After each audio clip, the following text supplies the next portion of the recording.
Good morning, नमस्कार। ये मेरे हाथ में आप जो देख रहे हैं, ये सिर्फ एक केले का पत्ता भर नहीं है। ये कुदरत की बनाई हुई बड़ी खूबसूरत सी एक थाली है। इसमें कोई प्लास्टिक नहीं है, इस पर कोई पॉलिश नहीं की गई है, ना ही कोई फैक्ट्री वाला केमिकल इस पे लगाया गया है। फिर भी पानी की एक बूंद भी इसके आर पार नहीं जा सकती। इस पर एक तरीके से कुदरती मोम की एक लेयर सी होती है, जिसकी वजह से ये बिल्कुल से वाटरप्रूफ होता है। यानी हुसैन, पतली दाल हो, रसम हो या गर्मा गर्म कड़ी हो, केले का पत्ता आसानी से संभाल लेता है और गर्म खाना पड़ते ही इससे उठने वाली हल्की सी खुशबू खाने का स्वाद भी बढ़ा देती है। और देखिए, इतना ही नहीं, केले के पत्तों में पॉलीफेनॉल जैसे नेचुरल प्लांट कंपाउंड भी पाए जाते हैं। ये वही एंटीऑक्सीडेंट परिवार है जो आंवला, ग्रीन टी और कई तरह के फल और सब्जियों में पाया जाता है। और यही वजह है कि दक्षिण भारत के कई राज्य में केले के पत्ते पर भोजन आज भी बहुत ही सम्मान, शुद्धता और उत्सव की पहचान होती है। कई ऐसे रेस्टोरेंट जहां पर इसी अंदाज में आज भी खाना खाया जाता है। बिल्कुल ठीक बात है। वैसे भले हर दिन केले के पत्ते पर खाना शायद मुमकिन ना हो पाए, लेकिन शादी के वक्त, पूजा के दौरान, जन्मदिन या किसी पार्टी में इसका इस्तेमाल किया ही जा सकता है। क्योंकि कुछ मिनट इस्तेमाल होने वाली प्लास्टिक की प्लेट धरती पर सैकड़ों साल तक बनी रहती है, जो धीरे धीरे टूटकर माइक्रो प्लास्टिक बनती है और पानी, खाने और हवा के जरिए हमारे शरीर में पहुंचती है और हमें बहुत नुकसान पहुंचाती है। जबकि केले का यही पत्ता पूरी तरह से नेचुरल है। इस्तेमाल के बाद ये आसानी से मिट्टी में मिल जाता है। और इतना ही नहीं, जो पत्ता हमारी थाली संभालता है ना, उसी पेड़ का फल हमारी सेहत संभालने का भी काम करता है। बिल्कुल ईशा, क्योंकि केला शरीर को बहुत जल्दी तुरंत एनर्जी देता है। इसमें नेचुरल कार्बोहाइड्रेट्स के साथ साथ पोटेशियम, विटामिन B6 और फाइबर भी मिलता है। और पोटेशियम मांसपेशी और आपकी नसों की सही काम करने में काफी मददगार होता है। विटामिन B6 शरीर के एनर्जी, मेटाबॉलिज्म और नर्वस सिस्टम को भी काफी सपोर्ट करता है।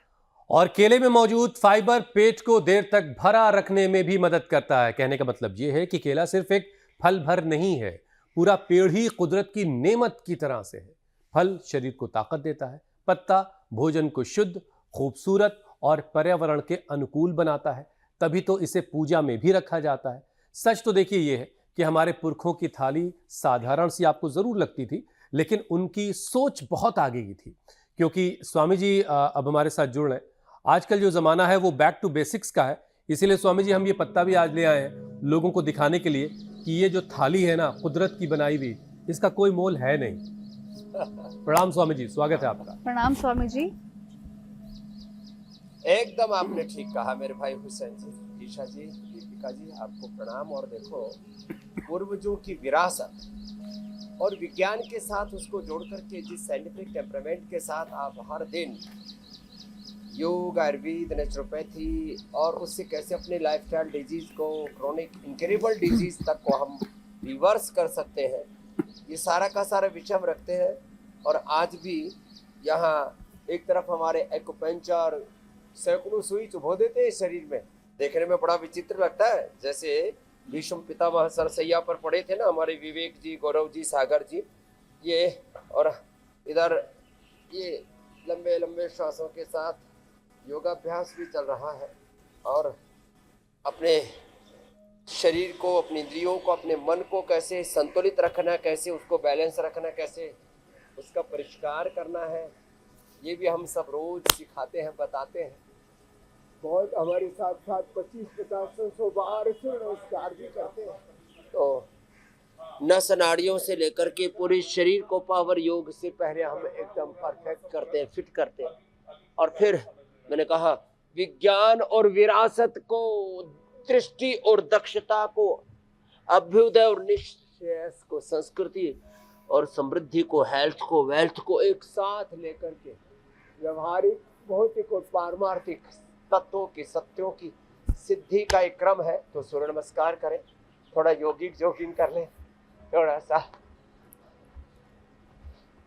दंड बैठक लगा लें और अपने पूरी जीवन ये ऊर्जा को संतुलित कर लेते हैं। इतना सा भी कर लिया ना किसी ने, एक ये और ये दूसरा ये, तो एक एक मसल पूरे हमारे बैलेंस हो जाते हैं।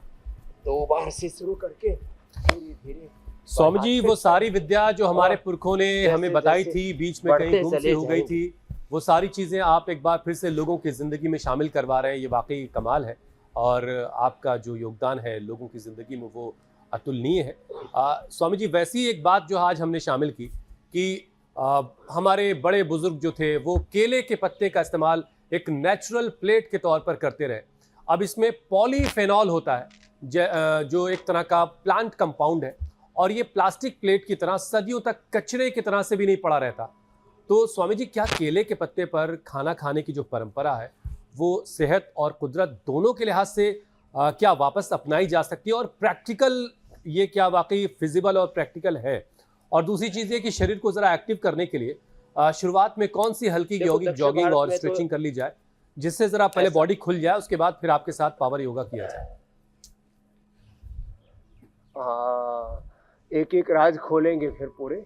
तो वो दक्षिण भारत में तो ये प्रयोग हो ही रहा है। उत्तर भारत में भी जो पत्तल का प्रयोग था, चाहे केला है या अलग अलग प्रकार के पत्ते हैं, उनकी जो पत्तल बनाते हैं, ये बहुत ही हमारा एक इकोसिस्टम था। प्रकृति पर्यावरण के साथ जो हमारी तादात्म्यता थी वो बहुत ऊंचे दर्जे की थी। अब बीच में हम लोग प्लास्टिक के कप, प्लास्टिक के प्लेट, फिर और भी कई तरह के सिंथेटिक चीज़ों का हमने प्रयोग किया। बैक टू बेसिक में, back to nature, back to yoga, back to ayurveda, हम इसमें यही लोगों को बता रहे हैं, भैया वापस आ जाओ, अपने मूल से वापस जुड़ो, अपनी संस्कृति से, अपनी प्रकृति से। और ये रोज हम सामान्यतः साधारण दंड, फिर ये मिश्र दंड, फिर ये हनुमान दंड, और जिनसे बन पाए उनसे तो हम आगे तक भी ये शेर दंड तक लगवा देते हैं। अब इसके लिए तो थोड़ा ज्यादा अभ्यास की अपेक्षा है अब ये करने के लिए, नहीं तो ऐसे इतने से गुजारा कर ले तो धीरे धीरे करके इतना मजबूत हम बना देते हैं लोगों को। भुजंगासन और मरकट आसन तो मैं चाहता हूँ सबको करना चाहिए, और जो थोड़ा शरीर को साध सके तो उनको हमारी तरह से पूरे शरीर को फिर साधना चाहिए। एक तो भुजंगासन ऐसे ये 10 बार से शुरू करके यो पैर पीछे पास में, और 100 बार तक ऐसे जाना चाहिए। स्वामी जी हम देखिए शतायु बचपन में हो तो गए। याद आ रहा है मुझे कि और- कहीं किसी के यहाँ प्रोग्राम में गए, कुछ छोटे मोटे प्रोग्राम्स में वो पत्ते वाली थालियों का चलन था, लेकिन पिछले बहुत वक्त से तो देखिए ईमानदारी से बिल्कुल ऐसा कोई मौका नहीं हुआ जब मैंने ये जो नेचुरल पत्तों की बनी हुई थाली का कहीं कोई इस्तेमाल देखा हो। आपकी नज़रों से पिछले कुछ वक्त में ऐसा कुछ गुजरा हो तो बताइए। और केले के पत्ते का इस्तेमाल तो खैर वैसे इधर अभी भी करोड़ों की संख्या में लोग इसका प्रयोग कर रहे हैं मेरे भाई हुसैन जी। पूरे तीर्थों में मैं देखता हूँ, जब भी हम मथुरा वृंदावन जाते पूज्य गुरु कारशण जी के यहाँ, जब आप देखते हैं हमारे साथ में एक बहुत ही पवित्र महात्मा योगाभ्यास करते हैं। और हमारे जितने भी मंदिरों में प्रसाद दिया जाता है बाकी बिहारी जी से लेकर के, और कल हम जगन्नाथपुरी जी के हमारे जगत गुरु पूज्य शंकराचार्य भगवान की सन्निधि में थे, तो कोई भी मंदिर का प्रसाद आपको मिलेगा तो उसमें पत्तल जरूर मिलेगी। ऊपर से जब बांस की अलग अलग प्रकार की जहाँ जो सुलभ है टोकरी होती है, फिर उसको कपड़े से बांध करके जो प्रसाद मिलता है वो भी समय देते हैं। तो पत्तल दोने अभी भी हर मंडी में मिलेंगे। मैं तो चाहता हूँ दोबारा से इसका प्रचलन होना चाहिए, इससे लोगों को रोजगार भी मिलेगा और हाइजीन सबसे ऊंचे दर्जे का उसमें मेंटेन होता है, और उससे जो प्रकृति के अलग अलग जो सात्विक तत्वों का संस्पर्श भी मिलेगा, और एक इंटीग्रेटेड हेल्थ और इंटीग्रेटेड इकोसिस्टम की ओर आगे बढ़ेंगे। प्रकृति पर्यावरण का संतुलन भी नहीं बिगड़ गया। ये प्लास्टिक और उससे कैंसर जैसे बीमारियां, महामारियों की तरह जो फैल रही है, इस पर यह रोकथाम लगा सकेंगे। तो मरकटासन और केला तो स्वामी जी गजब का ये है। दो अभ्यास तो रोज की दिनचर्या में हमें 5 मिनट के लिए। केले की जी तो मेरे खूबी ये है कि हम सब कभी स्वामी जी जब आउटडोर के लिए निकलते हैं और कहीं कुछ खाने का अगर हेल्दी ऑप्शन नहीं दिखाई दे रहा होता तो केला बेहतरीन ऑप्शन होता है। केला 2 एक खा लिया तो फिर उसके बाद कुछ देर की फुर्सत हो गई। अब केला तो बेहतरीन सोर्स है हाँ। पोटेशियम का, कार्बोहाइड्रेट का। अरे रेडीमेड हलवा है तो जी जी जी। कार्बोहाइड्रेट, विटामिन B6 और मैग्नीशियम इसका सुपर अच्छा, फूड है। पोटेशियम का अच्छा सोर्स है। और ये सारे तत्व स्वामी जी मांसपेशियों को मजबूत बनाने में, नसों के सिग्नल के प्रवाह को सही रखने में और शरीर को ऊर्जा देने में मदद करते हैं। फिर भी बहुत सारे लोगों को सुबह उठते ही या एक्सरसाइज के दौरान मसल क्रैम्प्स स्वामी जी पड़ते हैं। बहुत सारे लोगों को इलेक्ट्रोलाइट की कमी दूर करने के साथ साथ स्वामी जी कौन से पावर योगा और घरेलू उपाय इस मामले में सबसे ज्यादा असरदार हो? तो देखो, सबसे अच्छा तो भुजंगासन और मरकटासन मैंने बताया। भुजंगासन और मरकटासन सब कर सकते हैं। भुजंगासन और मरकटासन कर लिया और फिर थोड़ा ये पैरों को हिला डुला लिया ऐसे तरीके से, यो पूरा क्लॉकवाइज, एंटी क्लॉकवाइज, ऐसे, ये ऐसे और ऐसे, यो और ये, फिर ये ऐसे, ये देखो ये। तो ये इतने अभ्यास तो सबको ना कम से कम 5 अभ्यास, 3 अभ्यास तो ये, 2 अभ्यास देखो ये ऐसे ऐसे, ये और ये तो उठते ही कर लेने चाहिए। फिर एलोवेरा, गिलोय, पारिजात, निर्गुंडी, सहस्त्र। देखो 2 मिनट में हम ये पूरा पंचामृत बताते हैं। एलोवेरा, गिलोय, पारिजात, निर्गुंडी, सहजना, सब प्रकार के नस नाड़ियों के रोग, सब प्रकार के दर्द, सब प्रकार के वात रोग, सब प्रकार की नसों की जकड़न, ब्रेन नर्वस सिस्टम के डिसऑर्डर्स, ANA, एवियन, HLB27, R factor, uric acid आदि कुछ भी बढ़ा हुआ है तो ये पवन मुक्तासन तो बहुत ईजी है, तो सब कर ही ले। लेटे लेटे, बैठे बैठे, हाथों पैरों को आगे पीछे यूं दबाया, यूं हिलाया। और ये मकरासन, भुजंगासन, शलभासन तो रोज करना ही करना है। एक तो वात रोगों के लिए पंचामृत बताया, कफ रोगों के लिए, कफ से भी पूरा शरीर में इन्फ्लेमेशन आ जाता है, पूरा शरीर जकड़ जाता है, तो उसमें हल्दी, अदरक, तुलसी, वासा और ये पान के पत्तों का रस, उसमें थोड़ी काली मिर्च, थोड़ी जावित्री, जायफल, थोड़ी लौंग, इलायची आदि डाल करके वो काढ़ा बना करके, थोड़ा काढ़ा उबलने के बाद छान करके उसमें थोड़ा सा बादाम, चुटकी भर काली मिर्च और थोड़ी केसर डाल करके पी ले, कहवा कबाब तैयार हो जाएगा। अप्रतिम। पित्त के लिए एलोवेरा, बीट ग्रास, शीशम, पीपल, बेल, दूर्वा, दूधी घास, थोड़ा सा उसमें मोती की स्टिक चुटकी भर मिला करके पी लो, ठंडा फिर पी लो। ऐसे ही जिनको खून की कमी है उनको पंचामृत हम बताते हैं, अनार, गाजर, चुकंदर, थोड़ा उसमें मुनक्का, खजूर या अंजीर थोड़ा और डाल देना, 7 से 14 जाएगा सीधा हीमोग्लोबिन, इतना जबरदस्त है। ऐसे ही ये छोटे छोटे उपाय नस नाड़ियों के लिए, अश्वगंधा और शतावर 1-1 ग्राम, सबके घर में अश्वगंधा और शतावर होना चाहिए। और मसाज के लिए स्पिरुलिना से बेहतर कुछ भी, नस नाड़ियों में जो झुंझुनाट रहते हैं उसके लिए मोरिंगा से बेहतर कुछ भी नहीं। और ये 100% नेचुरल चीजें हैं। तो 100 बार हम तो एक बार। अच्छा स्वामी जी, जरा सा अगला विषय लूं उससे पहले एक चीज और बता दीजिए। जिस केले को हम बहुत हेल्दी और सेफ मानते हैं, बहुत से लोग कहते हैं कि वो तो हरा हरा पेड़ से उतार लिया जाता है, तो वो क्या पेड़ से उतरने के बाद खुद ब खुद पकता है या उसको भी किसी केमिकल से पकाया जा रहा है आजकल? हाँ, केमिकल में से डुबो करके निकालते हैं आजकल। तो एक तो जो है भाई, किसानों से मैं प्रार्थना करूंगा कि नेचुरली केला अपने आप ही 15-20 दिन में, महीने भर में पकता है, तो आप उसको किसी केमिकल से ना निकालें। एक बात, हरे केले की सब्जी बनाएं, पका हुआ केला खाएं। और केले में भी जो हमारी देसी वैरायटी है, वैसे तो सैकड़ों प्रकार का केला है, तो उसमें अलग अलग प्रकार के केले के अलग अलग गुण कहे हैं। बस उसको केमिकल के झोल में उसको डुबो करके निकालने वाला कार्यक्रम, इसको बंद करें। एक तो दूसरी चीज, केला जो है थोड़ा कफ करता है, तो जिनको केला से कफ होता है तो केलों को स्टीम करके, साउथ इंडिया में तो छोटे बच्चों को भी केले को, पके हुए केले को, केले की सब्जी अलग, पका हुआ केला को स्टीम करके उसको भी फिर उसको थोड़ा पेस्ट जैसा बना करके बच्चों को खिलाते हैं, वो पूरी तरह से पुष्ट हो जाते हैं। तो जिनको कफ करता है वो केले को स्टीम करके ले लिया करें और उसमें थोड़ा सा काली मिर्च का पाउडर वो थोड़ा सा डाल लिया करें तो उससे और अच्छा हो जाएगा। केला कफ नहीं करेगा।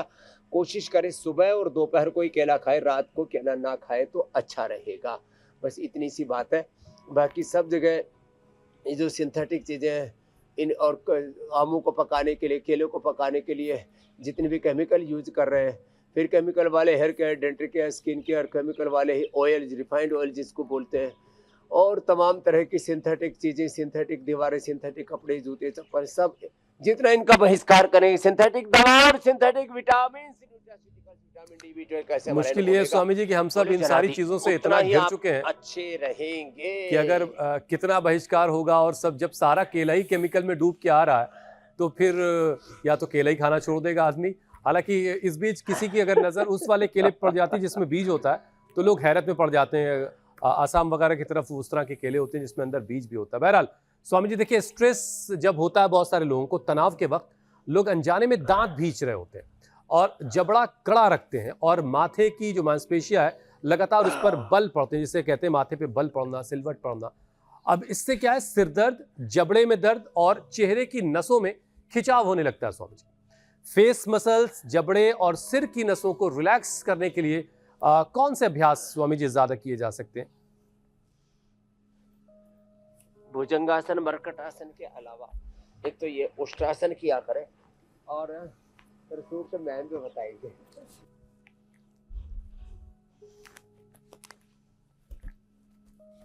खिंचा हुआ है और किसी किसी का तो चेहरा, ये हंसी मजाक की बात नहीं कह रहा हूँ, मतलब एक स्पेशल डिजाइन सा तैयार हो जाता है। तो थोड़ा एक अलग प्रकार के एटीट्यूड से में रहते हैं या किसी स्ट्रेस में रहते हैं ना, तो किसी का चेहरा थोड़ा सा टेढ़ा मेढ़ा सा, अलग अलग ही ढंग से चेहरे के हाव भाव से, चेहरे के हाव भाव से 99% आप व्यक्ति के व्यक्तित्व का मूल्यांकन तक कर सकते हैं। तो एक तो देखो ये ऐसे ऐसे जबड़ा खोलना चाहिए, बंद करना चाहिए, आंखों को यूं गोल गोल घुमाना चाहिए, यूं, और यूं गर्दन को भी घुमाना चाहिए। बाकी जिनको पूरा ही गर्दन की मूवमेंट्स अच्छे करने हो तो कथक, भरतनाट्यम सीखना चाहिए। उसके लिए किसी को सही गुरु ना मिल रहे हो तो पतंजलि विश्वविद्यालय में आ जाना, यहाँ कथक भरतनाट्यम भी सिखा देंगे, साथ में IAS, IPS, IRS, IFS भी बना देंगे पतंजलि सिविल सर्विसेज अकेडमी में।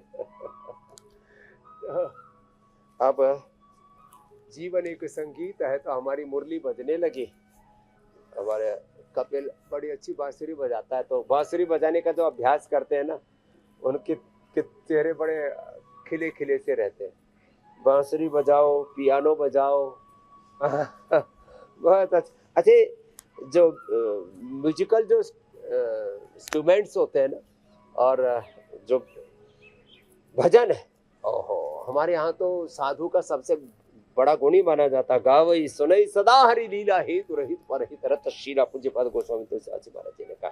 तो ये अभ्यास, और फिर जो है उष्ट्रासन, फिर शीर्षासन, ये अभ्यास कर लिए ना, ओहो, फिर तो जीवन ही संवर जाता है साहब। और अश्वगंधा शतावर रोज प्रयोग करना, स्पिरुलिना मोरिंगा एक टैबलेट रोज खा लिया करो। और 50 तरह की चीजें खाते हो आप, तरह तरह के सलाद, तरह तरह की शाक सब्जियां, दालें, फ्रूट्स, ड्राई फ्रूट्स, बहुत तरह की चीजें खाते हैं, तो उसमें स्पिरुलिना और मोरिंगा भी अपनी डेली डाइट में सम्मिलित कर लें। कुछ चीज़ों को हमें चेंज करना पड़ेगा, उसके लिए ध्यान भी देना पड़ेगा, क्योंकि जो रूटीन में चीज़ें नहीं आती है ना, तो फिर उसके लिए व्यक्ति को विशेष प्रयत्न करना पड़ता है। तो जो हो सके, अब स्वामी जी जिंदगी संवारनी भी है, विशेष प्रयत्न भी नहीं करना है, तो ऐसे थोड़े चलेगा। कोशिश तो करनी पड़ेगी, और पहली कोशिश तो ये करनी पड़ेगी कि सुबह सुबह उठ जाएं और 7:56 पर इंडिया टीवी लगा लें और स्वामी जी के साथ रोजाना योग करिए। देखिए जिंदगी धीरे धीरे संवरती चली जाएगी, आपको पता भी नहीं चलेगा। अच्छा स्वामी जी देखिए, मोबाइल और लैपटॉप पर जो लोग घंटों गर्दन झुकाए हुए बैठे रहते हैं, जाहिर काम है, अब इसकी वजह से नेक मसल्स कमजोर होती है, कंधों तक भी दर्द आ जाता है, कई बार हाथों में लोगों के झंझनाहट सी फील होती है। सर्वाइकल की परेशानी से बचने के लिए गर्दन के और कौन से अभ्यास किए जा सकते हैं जो सुरक्षित भी हो? कई बार लोग गर्दन का अभ्यास करते करते गर्दन को नुकसान भी पहुंचा लेते हैं। अब मैं तोड़ना शब्द इस्तेमाल नहीं करना चाहता हूं। हाँ, कोई भी शरीर के अंग को हार बना करे, अपने साथ में कोई भी ज्यादती ना करे, अपने साथ में जुल्म ज्यादती करना ये योग नहीं है। सहजता से योग करें। और जैसे अभी गर्दन के एक्सरसाइज बता रहे थे हम, उसमें सहज रूप से गर्दन को आगे पीछे दबाया, दाएं बाएं ऐसे झुकाया, यूं घुमाया, ऐसे फिर यूं किया। और इसके अलावा फिर ये देखो, स्वामी जी अभी आप कह रहे थे कि ये कथक ऐसे। करने से भी गर्दन चलो का बेटा ऐसे एक्सरसाइज करो, होता है। ये राजवीर हमारा बालक लगा हुआ है। वो अपने बॉलीवुड वाले प्रभुदेवा अरे, भैया जो एक गर्दन कथक, का भरतनाट्यम डांस और करते हैं गर्दन से कुचिपुड़ी। भी कुछ, वो भी फायदा, उससे भी फायदा मिलेगा मुझे लगता है।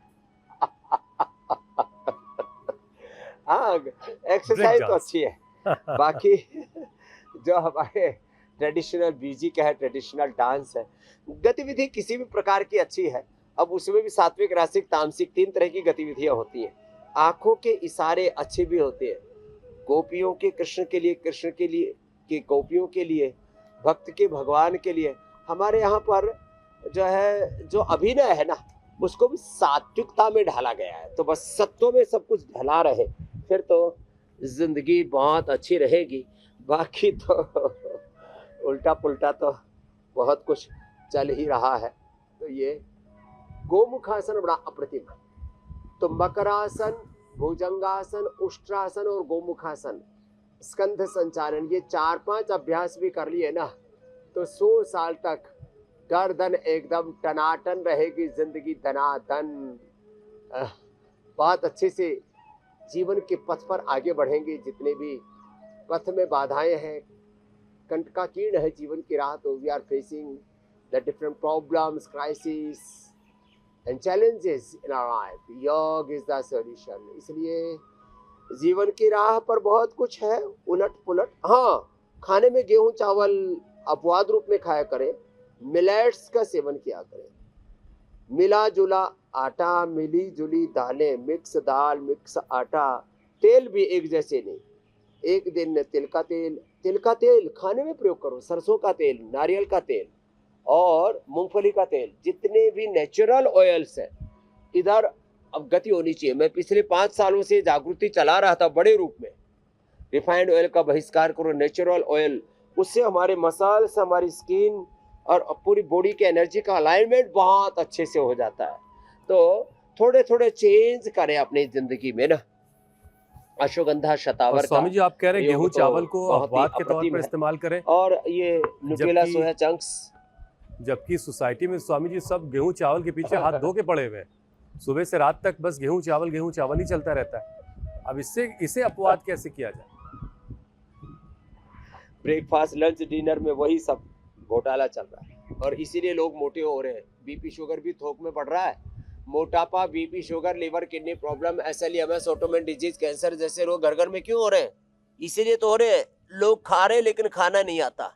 खाना उनको खा रहा है, खाने को हम नहीं खा रहे। नमक उनको खा रहा है, माने हम वक्त को नहीं काट रहे, वक्त हमको काट रहा है। तो ये जो विध्वंस, डिजास्टर जो लाइफ में है ना, वो इसीलिए है कि जिंदगी को ठीक से जीना सीखकर वही जीना सिखा रहे हैं हम रोज इंडिया टीवी पर कि भाई जो आप खा पी रहे हो, जी रहे हो जीवन को, उसमें थोड़ा सा चेंज लेकर के आओ। खाना पीना है, जीना है, बैठना है, सोचना है, काम धंधा भी करना है, सलीके से करना है, तरीके से करना है। और सुबह सुबह योग जरूर करना है। सुबह सुबह एक योग कर लिया तो फिर आपको अपने शरीर के बारे में सोचने की जरूरत नहीं। 100 साल तक मैं कभी नहीं सोचता कि मेरे बीपी का, शुगर का, थायराइड का, लिवर का, किडनी का क्या होगा। क्यों? क्योंकि मैं योग कर लेता हूं। तो आप यदि एक बार सुबह सुबह योग कर लेते हैं तो जिंदगी में आपको नहीं सोचना पड़ेगा कि मोटापा क्या होता है, BP, sugar, thyroid, liver, kidney problem, cholesterol, stress, anxiety, depression, नींद की गोलियां नहीं खानी पड़ेंगी, गैस एसिडिटी नहीं बढ़ेगी, स्ट्रेस नहीं होगा, गुस्सा नहीं आएगा और मन प्रसन्न रहेगा। तो इतना सा तो चेंज कर लो मेरे भाई। ऐसे और ऐसे। एक योग की अच्छी आदत बहुत सारी बुरी आदतों को खुद ब खुद खत्म करती है और इसीलिए योग अपनाना आपके लिए बहुत जरूरी है। अच्छा स्वामी जी देखिए, और कंधे सारे का जो जोड़ चैलेंजेस है, में आप विजयी होकर के निकलते हैं। जी जी जी, स्वामी जी, जो कंधे का जोड़ है ये शरीर का सबसे ज्यादा घूमने वाला जोड़ है, लेकिन बहुत कम मूवमेंट और गलत पोस्चर या फिर डायबिटीज की वजह से बहुत सारे लोग फ्रोजन शोल्डर की शिकायत करते हैं। वो अपने हाथों को उठा करके पैरेलल बार भी नहीं पकड़ पाते। अब बाजुओं की कमजोरी, जाहिर सी बात है, इसकी वजह से फिर आर्म्स कमजोर होने लगती है। कंधे, बाइसेप्स और ट्राइसेप्स को जरा थोड़ा सा मजबूत करवाइए। वैसे भी लोग कहते हैं कि योग से बाइसेप्स ट्राइसेप्स नहीं बनते भाई, उसके लिए भी जिम जाना पड़ता है। तो ये भी एक तरह का भ्रम लोगों में फैला हुआ है। अरे नहीं, बाइसेप ट्राइसेप कितने बढ़िया बनते हैं, देखो ना इधर, कितने बढ़िया। ये जिम वाले नहीं है।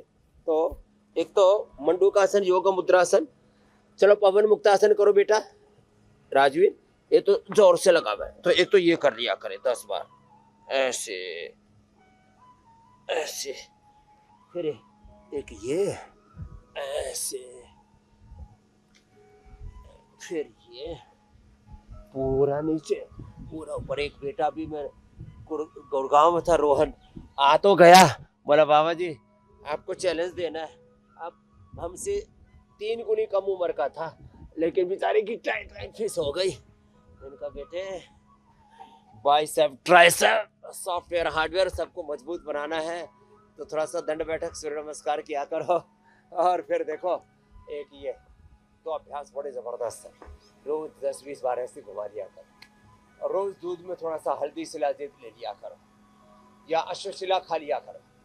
दूध में हल्दी शिलाजीत या अश्वशिला का प्रयोग, और अपनी इम्यूनिटी का सुपर इम्यूनिटी रखना है तो इम्यूनोग्रिट पाउडर, इम्यूनोग्रिट वाटी या इम्यूनोग्रिट गोल्ड ले लिया करो एक, फिर ये तो ऐसे जो। अब हम तो देखो, तो ये ऐसे फास्ट करके, और फिर हम तो ऐसे ऐसे पूरा वेग से ऐसे घुमाते क्यों, और जो ऐसे ये, फिर थोड़ा थोड़ा ताड़ासन, तिरक-ताड़ासन, त्रिकोणासन, कोणासन, पाद हस्तासन भी कर लो, पूरे मूवमेंट्स अच्छे हो जाएंगे। शुगर है तो मधुराश्री, मधुग्रिट, खीरा, करेला, टमाटर का जूस, मेथी का पानी, अंकुरित मेथी और एटीएम की सब्जी, एलोवेरा, मेथी की सब्जी बड़ी जबरदस्त है। तो ये सब उपाय करके हम तो टाइप 1, टाइप 2, टाइप 3 डायबिटीज और डायबिटीज की कॉम्प्लिकेशंस को पूरी तरह से निर्मूल कर देते हैं, रिवर्स कर देते हैं। आंखों की प्रॉब्लम आई डायबिटीज के कारण से तो आई ग्रिट, और ब्रेन नर्वस सिस्टम की प्रॉब्लम आई तो न्यूरोग्रिट, इम्यूनोग्रिट, और किडनी की प्रॉब्लम आई तो रीनोग्रिट। कई बार पाचन भी बड़ा गड्ढा हो जाता है तो लिवोग्रिट। तो ताड़ासन, तिर्यक ताड़ासन, ऐसे। खैर यह तो जो है राजवीर जी ने और जितेंद्र जी ने अपनी डायबिटीज को परास्त कर दिया। चलो खड़े हो जाओ बेटा, तेजवीर आप भी खड़े हो जाओ। राजवीर ऐसे देखो, ये तो ये अभ्यास थोड़े थोड़े रोज ही करवा देते हैं, तो एक बार सुबह सुबह हमारे साथ ही साथ कर लेंगे तो भी। संगच्छध्वम संवदध्वम सम्मो मना सिद्धारताम देवा भाग में यथा पूर्वे संजाना उपासते, तो बहुत अच्छा हो जाएगा। जैसे स्वरूपा ने अपना पूरा जीवन ही रूपांतरित कर लिया, सारी एलर्जी दूर हो गई, योग से दिव्य एनर्जी मिल गई। ये तो एक बार तो सुबह सुबह हमारे साथ। स्वामी जी, अक्सर इस कार्यक्रम के दौरान मैंने आपको देखा है कि आप अपने सामने जो डायरी रखते हैं उसमें कुछ नोट करते हैं, कुछ लिखते हैं। कई बार मतलब ये कि पेन और कॉपी का इस्तेमाल अभी आप कर रहे हैं, लेकिन एक बहुत बड़ी आबादी जो है, बड़े ज़माने से उसका कलम और कागज़ से रिश्ता ख़त्म हो गया। अब सब कुछ चूँकि टैब पे हो रहा है या लैपटॉप पे, कंप्यूटर पे हो रहा है। अब ये टाइपिंग करने की वजह से, मोबाइल चलाने की वजह से, कई बार और दूसरे कामों की वजह से कोहनी, कलाई और उंगलियों की जो छोटी मांसपेशियां हैं वो उन पर काफ़ी ओवरबर्डन पड़ता है, काफ़ी वो ओवरलोड उन पर जाता है। अब इसकी वजह से टेनिस एल्बो, कार्पल टनल और हाथ का सुन्न हो जाना, या कई बार ग्रिप कमज़ोर पड़ती है हाथ की। इनमें कैसे फ़र्क पहचाना जाए कि कौन सी किस तरह की परेशानी है? छोटे छोटे अभ्यास है जी जी। परेशानी तो बस ये मूवमेंट से ही की है, उसको नाम अलग अलग दे देते हैं। जिस जहाँ का मूवमेंट गड़बड़ा रहा है उसको अलग अलग नाम दे दिया मेडिकल टर्मिनोलॉजी में। बस उसके लिए सूक्ष्म व्यायाम कर लें, थोड़ा बहुत ज़्यादा खट्टी चीज़ें ना खाएं, और जैसे मैंने कहा आदत में अच्छी डायरी के तो कई फायदे, कभी कभी किसी से अच्छी बात सुनने को मिल जाती है, अच्छे अनुभव सुनने को मिल जाते हैं, बड़ी सीखें मिलती हैं, इससे बड़े सबक मिलते हैं। और फिर मैं तो एक तो सबसे ये कहने के लिए कि भाई आप सच्चे इंसान तब बनेंगे जब आप योगाभ्यास करेंगे। सच्चे हिंदू, सच्चे मुसलमान, सच्चे ईसाई, सच्चे आस्तिक नास्तिक कहो, सच्चे प्रोफेशनल, अच्छे प्रोफेशनल तब बनेंगे, अच्छे से अपने कार्य को करने में, अपने उत्तरदायित्व को, जिम्मेदारी को निभाने में तब सक्षम समर्थ हो पाएंगे जब आप योग करेंगे। तो आज का मैंने थीम रखा था कि हम सच्चे हिंदू, जैन, बौद्ध, सिख, ईसाई, मुसलमान सच्चे इंसान बने और हम राम कृष्ण हनुमान शिव के सच्चे भक्त बने और योग करें रोज।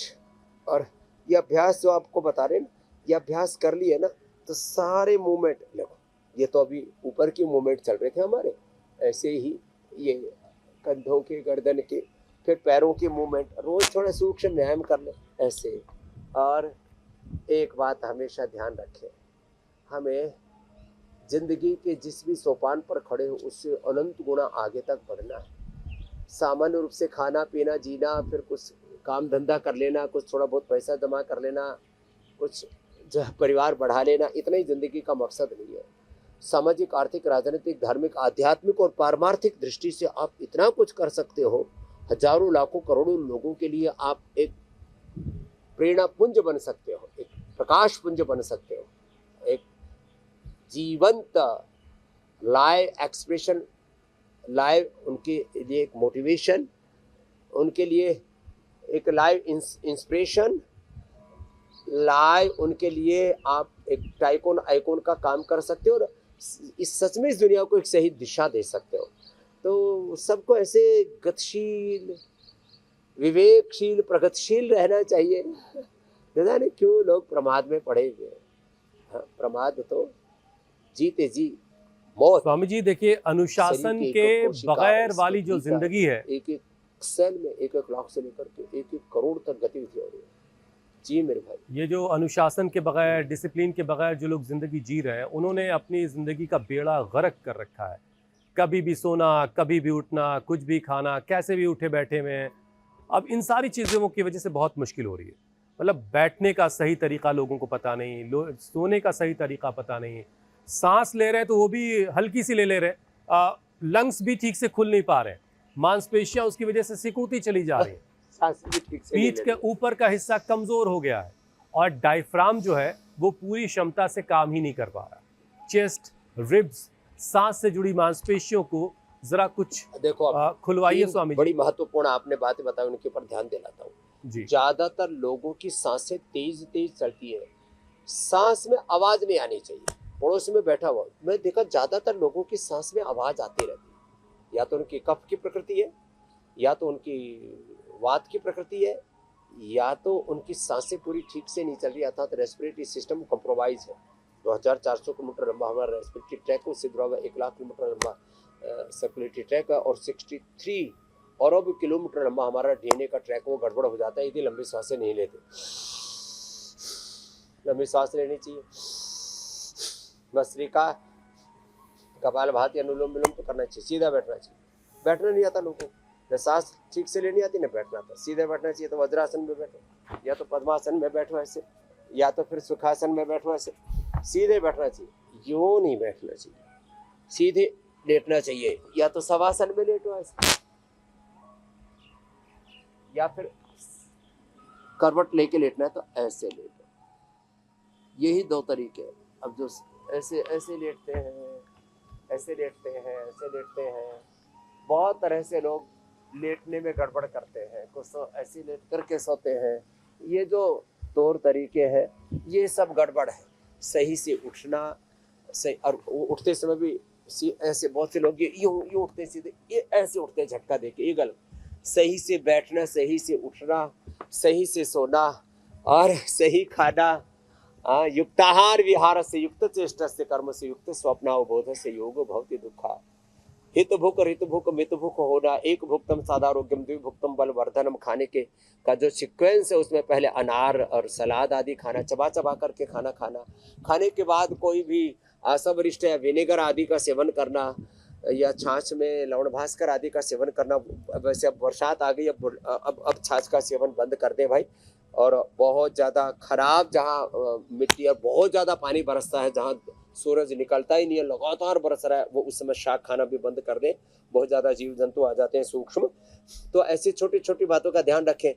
अच्छा सोचें, अच्छा देखें, अच्छा सुने, अच्छा खाएं पिएं। बोले जी ये लोग खाते, हमारे गुरु जी आते थे, भीष्म जी बोले थे खाओ पियो छको मत, देखो भालो थको मत, बोलो चालो बको मत। ऐसे बोलना नहीं आता, खाना पीना नहीं आता, जीना नहीं आता, बस ऐसे ही बावड़ेपन में उधेड़ बुन में जिंदगी को ऐसे ही जी रहे हैं। जिंदगी में खींचातान अंतर्द्वंद चल रहे हैं। ये रस्साकसी नहीं करनी, जिंदगी को बहुत सलीके से तरीके से जीना, इसी का नाम योग है। स्वामी जी मुश्किल ये है ना कि आज के वक्त में अगर आप किसी को समझा दो अतः योगानुशासन, डिसिप्लिन के साथ जिंदगी को जियो, तो या तो सामने वाला भड़क जाएगा या कहेगा यार क्या फर्क पड़ता है, पानी खड़े होके पी रहे हैं, कोई कह दे भाई बैठ जाओ जरा, कोई सलीके से बैठने के लिए कह दे किसी को, वक्त से उठने के लिए कह दे किसी को। पानी पीना चाहिए। अच्छा स्वामी जी देखिए, लंबे खड़े होकर के पानी लंबे समय तक पीने से अर्थराइटिस हो जाता है भाई साहब। जी जी, ऐसे बैठ करके पानी पीना लेकिन ऐसे बैठ के पानी पीने के लिए पहले घुटने अच्छे हो, जैसे अपने कुर्सी पे बैठ करके और अपने सोफे पे बैठ के पी लो। छोटी छोटी बातों का ध्यान तो रखना पड़ेगा। स्वामी जी लंबे वक्त तक बैठना पेट और पीठ को कमजोर मांसपेशियों और गलत तरीके से वजन उठाना, कई बार लोग वजन उठाते वक्त अपने बॉडी का पोस्चर ठीक नहीं रख पाते, अब उसकी वजह से भी कमर में झटका लग जाता है, कमर में तकलीफ हो जाती है। और जब यही दर्द कमर से निचले पैर के निचले हिस्से तक जाने लगता है तो ये फिर बताता है कि भाई अब साइटिका वाली परेशानी हो रही है। तो लोअर बैक और रीढ़ को जरा मजबूत करने के लिए कुछ अभ्यास करा। और ये साइटिका की परेशानी क्या हमेशा के लिए खत्म होती है कि एक बार हो गई तो फिर रहेगी? बकरासन, भुजंगासन और मरकटासन, 3 अभ्यास तो अप्रतिम है। फिर पूरी कमर को अच्छा रखने के लिए ये वक्रासन भी अच्छा है। यदि कोई अर्धमत्स्येंद्रासन कर ले तो और अच्छा है। इतना ना हो पाए तो ये तो बहुत ही जरूरी, ये तो सबको करना है। कम से कम आज 2 आसन तो सीख लिए। एक मरकटासन, ऐसे घुटने पंजे पास में रख करके घुटने पंजों में फांस डाल, और इसको 2 बार से लेकर के 10-20 बार तक करवा देते हैं। विशेष परिस्थितियों में तो हमने 100 बार तक कराया। पहले बहुत धीरे धीरे फिर तेजी से। फिर इसमें श्रृंगी करवाते हैं। इसमें जो हमारे डॉक्टर विवेक और उनके सब हमारे मित्र डॉक्टर सब कर रहे हैं ना, एक्यूपंक्चर, एक्यूप्रेशर, फिर पोटली मसाज, फिर उसमें कटिबस्ती, फिर आभ्यंतर बस्ती भी देते हैं उसके अंदर, और बाह्य बस्ती भी देते हैं। ये ऐसे, ये बहुत जरूरी है। तो मरकटासन और अर्ध पवन मुक्तासन, बिना सिर उठाए ऐसे ही पैर दबाए, और फिर मकरासन, भुजंगासन, सर्वासन, ये बहुत ही जरूरी है। ऐसे मकरासन, भुजंगासन, सर्वासन, उष्ट्रासन। तो इतना अभ्यास तो रीढ़ की हड्डी के लिए 5 मिनट तो दे दो भैया। पूरा दिन भर 24 घंटा और 100 साल तक ही शरीर काम आता है, कमर काम आती है।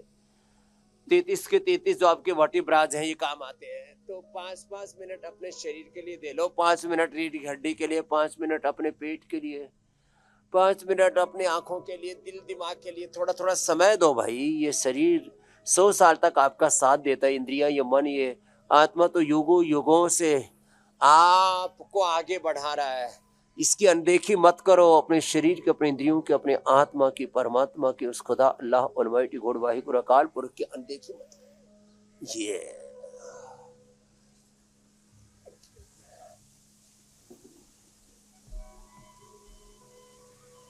और यही अनदेखी सेहत पर भी भारी पड़ रही स्वामी जी, ज्यादा बढ़ गई थी।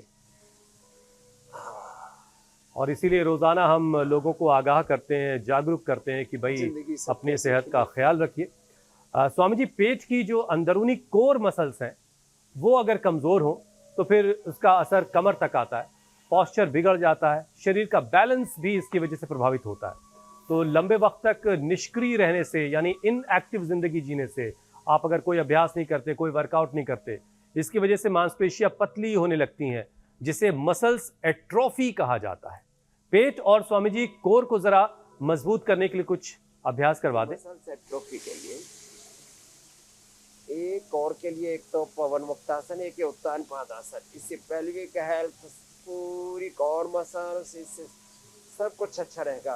पवन मुक्तासन, उत्तान पादासन, हो सके तो नौकासन, हम तो पादाउष्ट नासास प्रशासन भी करा देते हैं। एक एक 2-2 मिनट एक एक अभ्यास को करना है, 5-5 मिनट तक करा देते हैं, ऐसे और ऐसे, ये और बैठ करके मंडूकासन, शशकासन कितने इजी है और फिर भी इतनी कुदरती चीजें, नैसर्गिक प्राकृतिक इन्हें उपाय बताते हैं, फिर भी न जाने क्यों लोग मरे जा रहे हैं। पेट गड़बड़, दिल दिमाग गड़बड़, जिंदगी में ही गड़बड़ झाला घोटाला हो गया। तो अब आज के बाद ब्रेन, नर्वस सिस्टम से लेके मसल से लेकर के पेट से लेकर के पाचन तंत्र से लेकर के पूरा प्रतिरक्षा तंत्र, इम्यूनिटी बहुत ही जबरदस्त रहेगी और कोई बीमार नहीं पड़ेगा। ये प्रिवेंशन भी और बीमारियों का कंट्रोल और क्योर, उनका टोटल उनको रिवर्स करने का तरीका भी है। ऐसे कर लिया, कपाल भाती कर लिया करें, कोर मसल्स के लिए कितना अच्छा।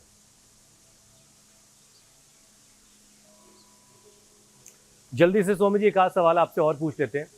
स्वामी जी, कमजोर हिप और थाई मसल्स का दबाव सीधे सीधे घुटने पर आता है और इसीलिए सीढ़ियां चढ़ते वक्त दर्द, उठने बैठने में परेशानी, पैरों में इंस्टेबिलिटी बढ़ सकती है। तो कूल्हे के लिए, क्वाड्रिसेप्स के लिए और हैमस्ट्रिंग को मजबूत करने के लिए कुछ अभ्यास जल्दी से करवा दें, फिर आपसे अनुमति लेने का वक्त हो रहा है। एक तो ये अभ्यास 10-20 बार या बटरफ्लाई भी ऐसे कर लिया और थोड़ा अंदर से सारी हड्डियां मजबूत रहे तो दूध में हल्दी, शिलाजीत, लाक्षा भी गूगल ले लिया करें। कितने लोगों के मैंने घुटने, कुल्हे, सारे जॉइंट अच्छे कर दिए उससे। और देखो ये अच्छा है ना, ऐसे, और घुटनों को खींचा से ढीला छोड़ा, पूरा डांस करने लगता है पूरे पैर, कितना अच्छा है पूरी डांसिंग। और ये आगे पीछे पैरों को ऐसे करने लगा। तो छोटे छोटे अभ्यासों के बड़े बड़े फायदे हैं। ऐसे ही हम हर दिन 7:56 पर सब रोगों से कैसे बचना और होने के बाद उन रोगों को मिटा करके रोग मुक्त, योग युक्त, एक स्वस्थ, समृद्ध, सुख व शांति में सफल विजयी जीवन कैसे जीना है बताते, कल फिर बताएंगे। बहुत बहुत धन्यवाद, बहुत बहुत शुक्रिया स्वामी जी। जरूर करें।